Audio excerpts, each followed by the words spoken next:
알로에 마임이라는 회사의 경영자인 유영섭 회장은 30대 중반부터 사업을 시작했다고 합니다. 처음에는 젊은 패기로 사업에 온 열정을 쏟았지만 매번 실패를 거듭하게 되었습니다.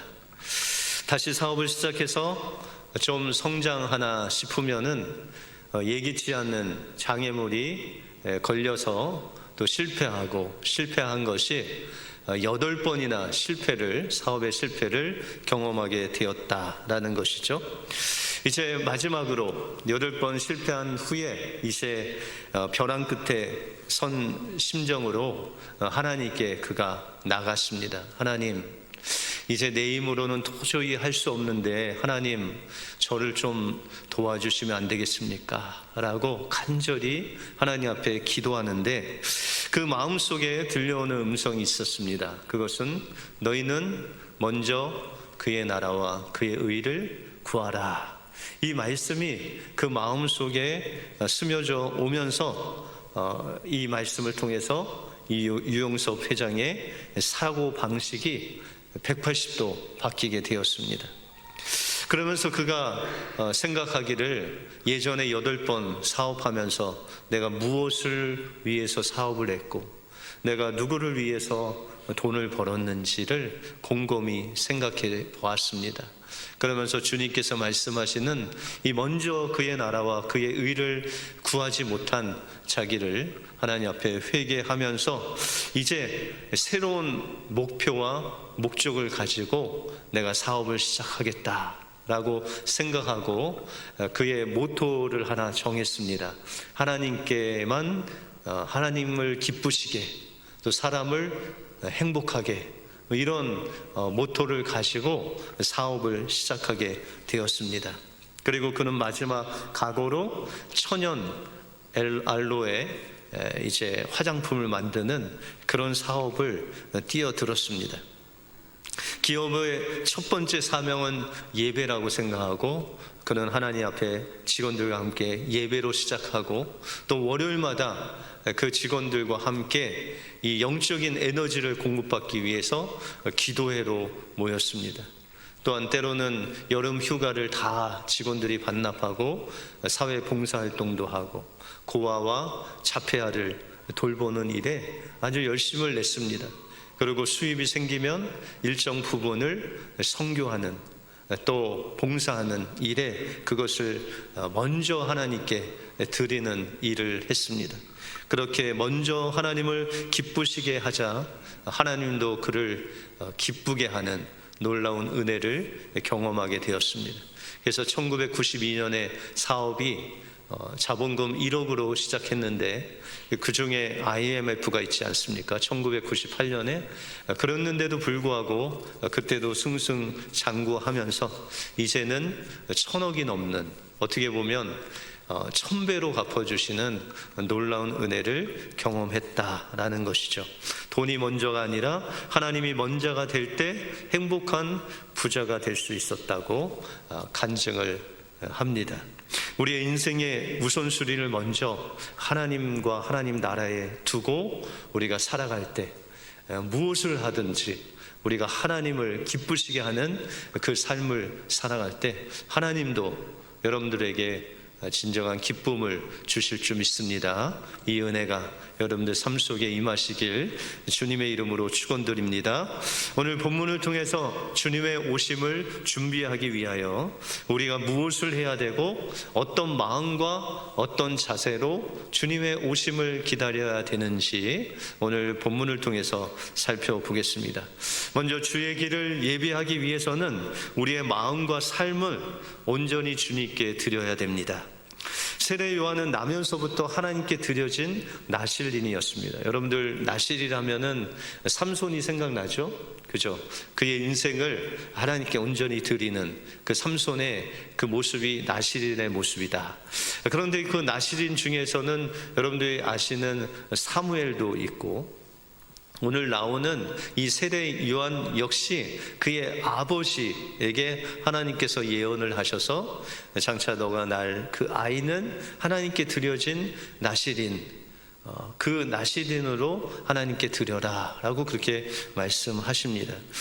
그래서 예수님의 어머니인 마리아가 그 엘리사벳, 이 세례 요한의 어머니에게 왔을 때 그 태중에 세례 요한이 있었는데 그 주님의 마리아의 태중 속에 있는 주님이 오심을 어떻게 알고 그 태중에서 기뻐한 그 사람이 바로 세례 요한입니다. 이렇게 6개월 먼저 이 땅에 예수님보다 먼저 와서 또 예수님의 길을 예비한 사람이 세례 요한이다라는 것이죠. 그런데 원래 이 세례 요한은 그의 아버지가 사가랴가 제사장이었기 때문에 이 당시 제사장은 자신의 반열대로 돌아가면서 자신의 직무를 다 감당하면서 모든 먹는 것, 모든 입는 것, 또한 사는 집, 이 모든 것들이 그 유대 나라에서 다 지원이 나옵니다.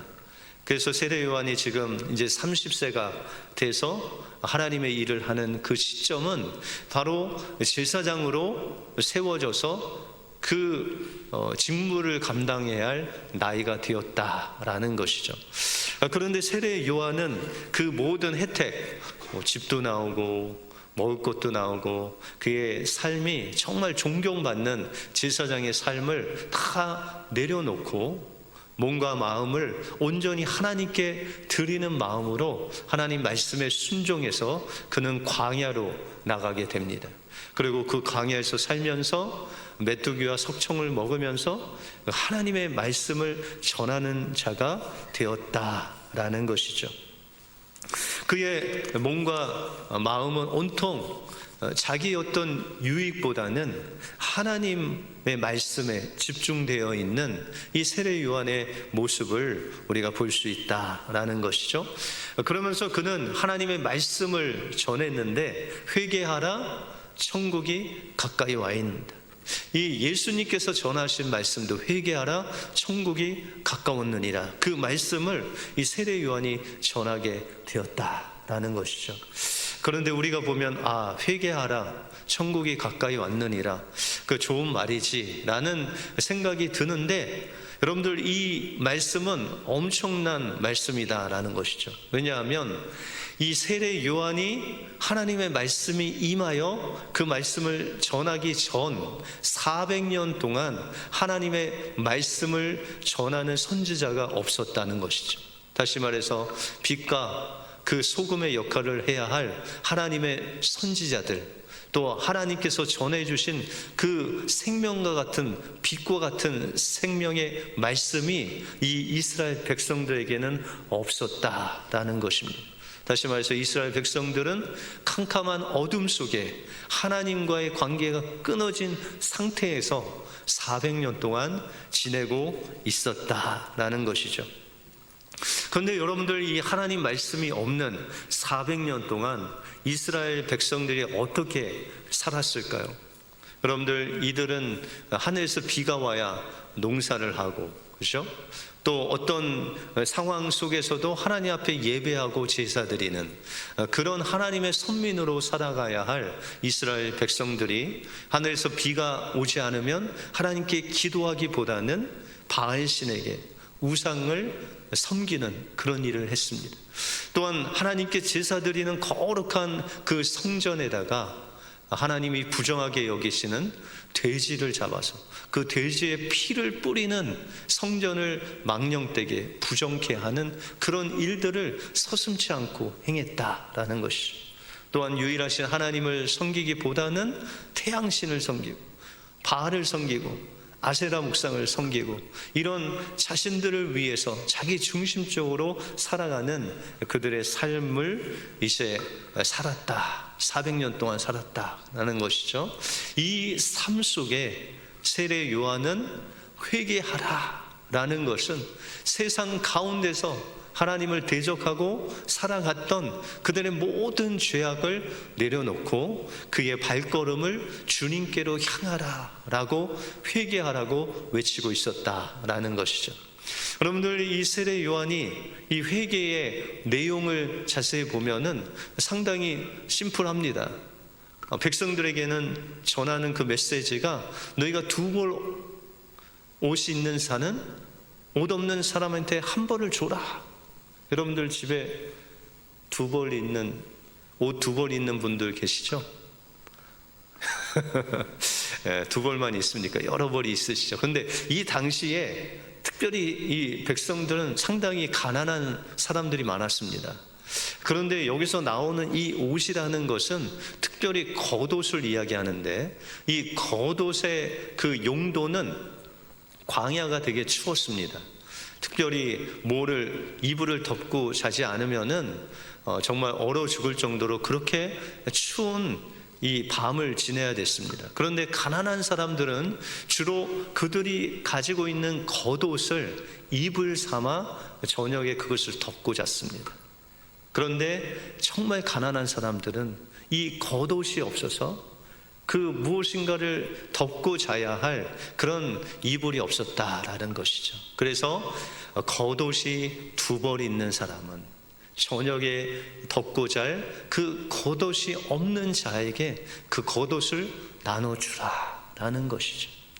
또한 이 당시에 로마 식민지로서 로마의 그 앞잡이가 되어서 세금을 걷었던 그 세리들, 자기가 딱 정한 그 세금 외에 더 걷는 것은 자기 것이 됐기 때문에 아주 몇 배로 세금을 걷었던 그 세리들에게는 정한 세금 외에는 더 걷지 마라.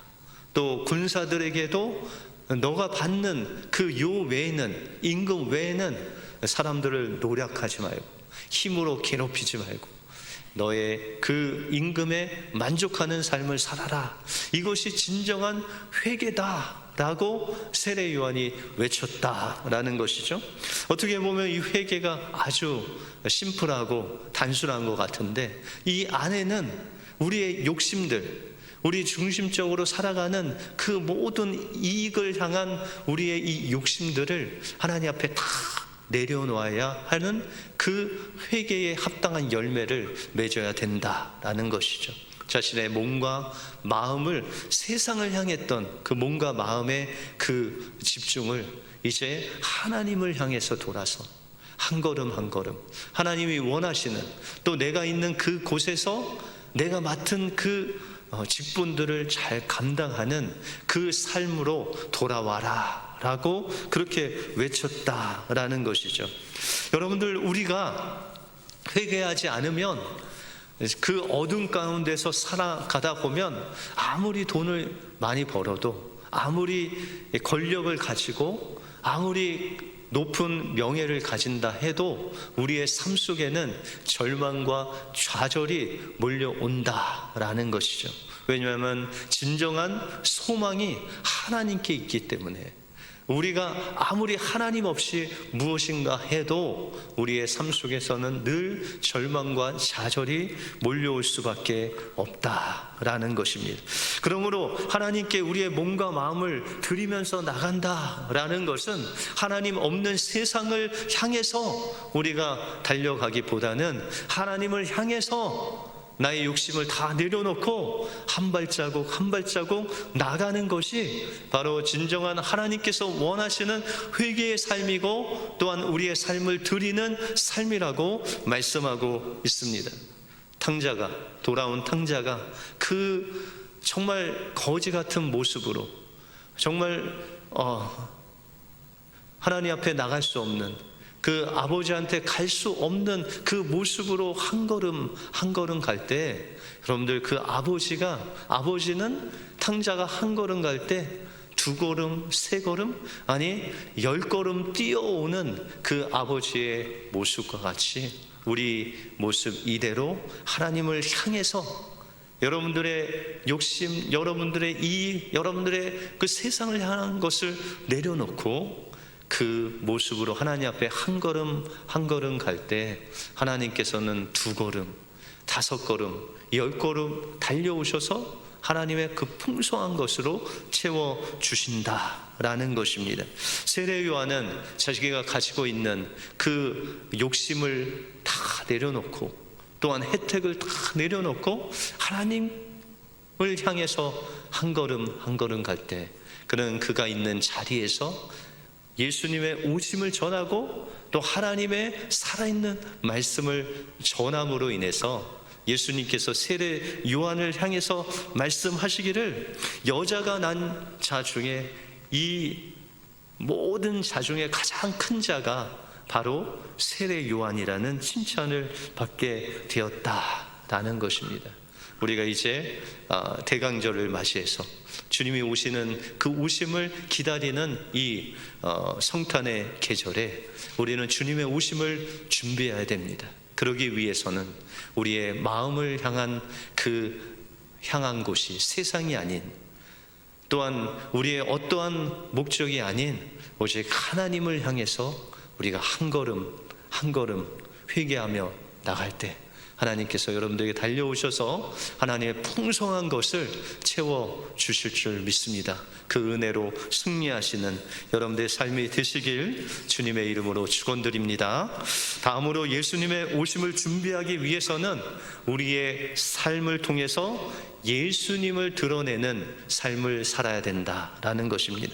세례 요한은 이 당시에 엄청난 인기몰이를 했습니다. 다시 말해서 예수님보다도 그 당시에 이 세례 요한이 훨씬 더 백성들에게 인기를 끌고 있었다라는 것이죠. 왜냐하면 구약에 400년 동안 말씀이 없다가 이 세례 요한이 하나님의 말씀을 전했을 때 그 하나님의 말씀이 이 백성들의 심령 속에 비수와도 꽂혀서 정말 하나님 앞에 무릎을 꿇지 않을 수가 없는 회개의 말씀으로 다가왔기 때문에 그냥 가난한 맷돌을 가는 여인으로부터 시작해서 그 왕과 신하들 뭐 할 것 없이 바리새인 종교 지도자의 모든 사람들이 다 세례 요한에게 와서 그 세례를 받는 놀라운 역사가 일어나게 되었다라는 것이죠.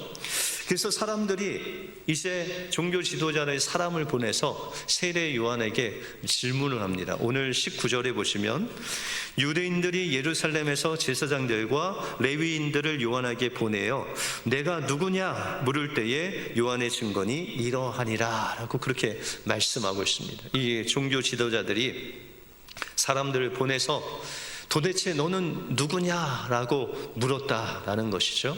이 질문의 의미는 혹시나 이 세례 요한이 메시아가 아닐까. 여러분들 이 정도 되면은 메시아가 아니래도 메시아라고 하면 사람들이 다 믿을 그런 상황이었어요. 그런데 세례 요한은 내가 그리스도냐라고 했을 때 나는 그리스도가 아니다. 그러면 말라기에 예언된 그 엘리야를 보내신다고 그랬는데 그 엘리야가 너냐? 라고 했더니 그렇지 않다라고 겸손하게 말합니다. 아니면 그 선지자냐? 모세와 같이 이스라엘 백성들을 인도할 그 선지자냐라고 물었을 때도 나는 그 선지자가 아니다. 그러면 도대체 너는 누구냐라고 물었을 때 세례 요한은 고백하기를 23절에 보시면 이르되 나는 선지자 이사야의 말과 같이 주의 길을 곱게 하라고 광야에서 외치는 자의 소리로다 라고 그렇게 말하고 있습니다. 여러분들 광야에서 외치는 소리가 뭘까요? 여러분들 광야에서 뭐 누가 소리 지르면은 약간 이상한 사람으로 보지 않겠습니까? 그런데 그런 의미가 아니라 주의 길을 곱게 하라고 이 왕의 대로에 왕이 이제 행차할 때가 있습니다. 그러면 이 당시에 왕이 말을 타고 행차를 하면 그 앞에서 왕이 오신다, 모두 무릎을 꿇라, 뭐 이렇게 외치는 사람이 있다는 거예요. 누가 온다고요? 왕이 오심을 알리는 소리 지르는 사람이 왕 앞에서 소리를 지르는 그 소리가 바로 세례 요한의 정체성이다 라고 그렇게 말하고 있다라는 것입니다. 여러분들 이 정도 되면 예수님도 세례 요한을 바로 오리라 한 그 엘리야가 벌써 왔다, 그 말라기 선지자가 예언한 엘리야를 바로 세례 요한이라고 예수님도 그렇게 말씀하셨습니다. 그런데 세례 요한은 자기를 어떤 선지자나 엘리야나 어떤 그 위대한 선지자가 아닌 왕으로 오시는 예수님의 그 길 앞에서 바로 하나님의 어린 양이신 예수님이 왕으로 이 땅에 오신다라고 외치는 그 소리에 불과하다라고 그렇게 말하고 있다는 것이죠. 그래서 그는 29절에 보시면 이튿날 요한이 예수께서 자기에게 나아오심을 보고 이르되 보라 세상 죄를 지고 가는 하나님의 어린 양이로다. 그 예수님을 하나님의 어린 양으로 모든 사람들에게 외치고 있는 소리로 예수님을 드러내고 있다라는 것이죠. 세례 요한은 철저하게 자신을 드러내기보다는 왕으로 오신 그 예수 그리스도를 다른 사람들에게 전하는 소리의 역할을 충실하게 했다라는 것이죠. 요즘 우리가 사는 시대는 포스트 모더니즘 시대라 자기를 드러내길 좋아합니다. 자기의 개성을 또 자기의 성격을 특성을 이제 드러내기 좋아해서 인스타그램이나 페이스북이나 이런 모든 곳에 자기의 사진을 올리고 자기를 피하라는 그런 시대에 우리가 살고 있습니다. 그런데 세례 요한은 자기를 피하라기보다는 예수 그리스도 그 오심을 사람들에게 피하라는 그런 사명을 그가 그의 인생의 가장 첫 번째 목적으로 삼고 있었다라는 것이죠. 여러분들의 인생의 목적은 어디에 있습니까? 어떻게 돈 버는 것에 있습니까? 아니면 자녀들 잘 키우는 거에 있습니까? 어떤 한국교회 큰 교회 목사님이 간증을 하는데 그 목사님이 이제 목사 안수를 받고 이제 목사 안수를 받았으니까 그 목사의 목표가 생겼대요. 그 목표는 내가 사람들에게 아주 유명한 그런 목사가 되겠다. 그런 이제 목표를 삼고 목회를 하는 중에 그가 예수님을 인격적으로 만나셨대요. 아니 목사님인데도 불구하고 목사로 이제 사역을 하다가 주님을 아주 뜨겁게 인격적으로 만난 것이죠. 그 예수님을 만나고 보니까는 내가 목사로 또 가졌던 그 목표가 하나님 앞에서 너무 창피하더래. 아니 내가 목회를 통해서 뭐 하자고 한 것인가 그런 생각이 들더니 그 마음속에 한 가지 소원이 생겼대요. 그것은 장차 주님이 자기를 부르실 때, 주님이 만날 때 주님께서 자기에게 수고했다 내 종아, 이 소리 한번 듣는 게 그의 인생의 소원이 됐다고 합니다. 그래서 그 이후부터는 하나님, 제가 주님께 칭찬받는 종이 되게 해달라고 지금도 하나님 앞에 그렇게 기도하고, 목사의 목표가 바로 수고했다 내 종아, 이 말을 듣는 거다라고 그렇게 말하고 있습니다. 여러분들의 인생에 정말 나는 이런 가치를 위해서 살고 있다 하는 그런 가치가 무엇이냐라는 것이죠. 미국의 여론조사 기관인 퓨 리서치 센터가 한국을 비롯해서 17개 선진국 사람들 19,000명을 대상으로 리서치를 했다고 합니다. 그 질문이 뭐냐면, 자신의 삶을 의미 있게 만드는 가치가 무엇입니까? 물었대요. 그랬더니 이 17개국의 19,000명의 평균 1등이 나왔는데 38%가 고백하기를 가족이 나의 인생의 가치를 만드는 아주 중요한 요소다라고 했고, 두 번째는 25%인데 직업이 나의 인생의 가치를 만든다. 세 번째는 돈, 풍요로운 이 물질이, 돈이 나를 가치 있는 사람으로 만든다. 3위를 차지했습니다. 그런데 한국인만 이제 이렇게 구별해 갖고 그들이 정말 나의 인생의 가치를 두고 사는 그 1, 2, 3등을 이렇게 가려 보았다고 합니다. 1등은 뭘까요? 1위 돈입니다. 한국 사람들은 돈의 인생의 가치를 가장 크게 여긴. 두 번째는 가족일 줄 알았는데 건강이래요. 건강. 건강이 나의 인생의 가치다. 세 번째가 이제 가족으로 나왔습니다. 그래서 또한 여기 이제 설문에서 그러면 가치 있는 내 인생을 가치 있게 하는 것 중에 나의 신앙, 하나님, 다시 말해서 하나님은 나의 인생에 얼마나 가치 있는 분으로 여기는가를 따로 이제 구별해 갖고 설치를 했습니다. 그 1등이 미국으로 15%가 나는 신앙에 하나님께 나의 인생의 가치를 두고 산다라고 나왔답니다. 여러분들, 한국 사람은 하나님을 인생의 가치를 목적으로 사는 사람들이 몇 프로일까요? 네? 2%? 2%? 네, 좀 덜 써도 되십니다. 1%라고 합니다. 1%. 꼴등에서 두 번째를 했대요. 꼴등은 누굴까요? 일본. 크리스찬이 1%도 안 되는 그 사람들은 0%가 나왔습니다. 창피하죠. 하나님을 1%, 그 다음에 한국은 그 뒤에 반려동물을 하나님 다음으로 또 가치 있게 두고 인생의 목적을 두고 산다라고 그렇게 나왔다고 합니다. 여러분들, 우리의 삶 속에서 우리의 삶을 가장 나는 이 분에게 가치를 두고 살겠다, 그분이 바로 우리 하나님이 되셔야 된다라는 것이죠. 세례 요한은 적어도 그의 삶 속에서 오직 예수 그리스도를 드러내는 그 사명에 자신의 인생의 목적을 두었다라는 것이죠. 그래서 사도 바울이 로마서 14장 8절에 말씀하시기를 우리가 살아도 주를 위하여 살고 죽어도 주를 위하여 죽나니 그러므로 사나 죽으나 우리는 누구의 것?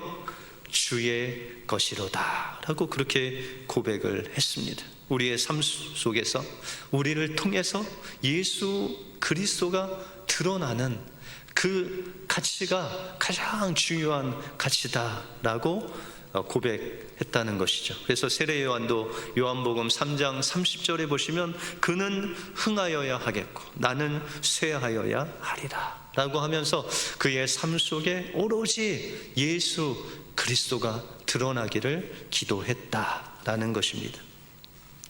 베트남 여인으로 월남 전쟁 당시 살을 태우는 무서운 네이팜 폭탄이 떨어지는 곳을 도망하여 겨우 그 목숨을 살린 킴푹이라는 여사가 있습니다. 이 킴푹이라는 여사가 유명하게 된 것은 종군 기자가 이 폭탄이 막 떨어지는 그 상황 속에서 이 킴푹 여사가 도망하는 그것을 사진을 찍어서 올렸는데 그 사진으로 인해서 이 킴푹 여사가 전 세계 여러 신문에 알려지면서 아주 유명한 사람이 되었습니다. 1996년 워싱턴에서 월남전 기념비 제막식이 있었는데 이 킴푹 여사가 와서 연설을 하게 되었습니다. 그녀는 연설에서 민간인 마을에 이 폭탄을 투여한 비행기 조종사를 만나면 내가 그를 용서하겠습니다, 그런 놀라운 말을 했습니다. 그런데 그 당시 그 네이팜이라는 폭탄을 떨어뜨린 그 비행기 조종사가 그 연설을 듣고 그 자리에 함께 있었다는 것이죠. 그 자리에 있었던 존 머플러라는 비행기 조종사가 참석하여 거기에 있었는데 도저히 그냥 앉아 있을 수가 없어서 벌떡 일어나서 소리쳤습니다. 정말 죄송합니다.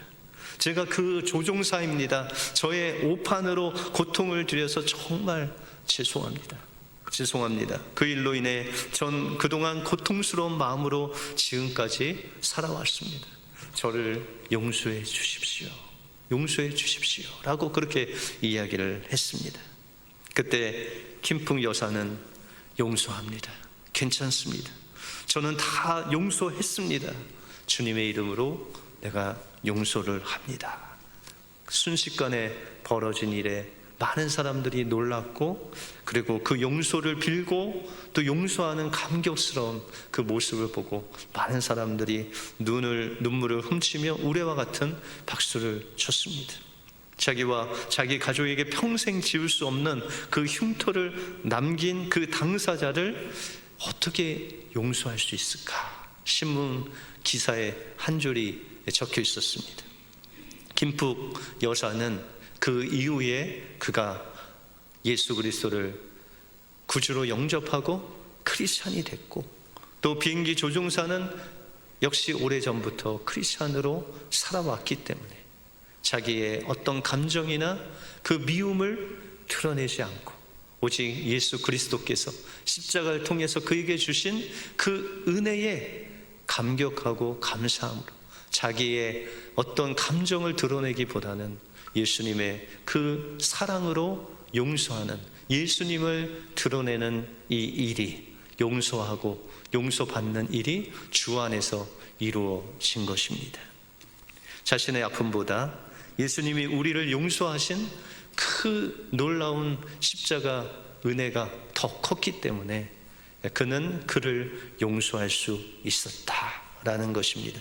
우리가 주님이 오시는 이 성탄의 계절에 우리가 주님의 오심을 준비하기 위해서는 세례 요한과 같이 우리의 욕심, 우리의 세상을 향한 마음을 다 내려놓고 주님을 향해서 방향을 틀고 한 걸음 한 걸음 나갈 때 주님께서 우리에게 2걸음, 5걸음, 10걸음 달려오실 줄 믿습니다.